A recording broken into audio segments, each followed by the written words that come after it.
హిందూ మతానికి సంబంధించి నంబర్ 7కు ఎంత ఇంపార్టెన్స్ ఉందో తెలుసా? పురాణాల ప్రకారం బ్రహ్మ మనసులో నుంచి పుట్టింది ఏడుగురు. ఆత్రి, భృగు, కశ్యప, వశిష్ఠ, గౌతమ, జమదగ్ని, భరద్వాజ. వీళ్ళను సప్త ఋషులు అంటారు. ఋగ్వేద పురాణంలో పవిత్రమైన నదులని 7 ఉంటాయి. గంగా, యమున, సరస్వతి, సింధు, నర్మద, గోదావరి, కావేరి.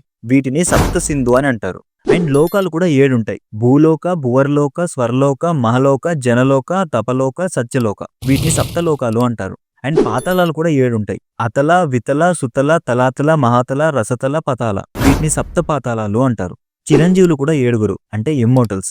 అశ్వత్థామ, మహాబలి, వ్యాస, హనుమ, విభీషణ, కృపాచార్య, పరశురామ. వీళ్ళను సప్త చిరంజీవులు అంటారు.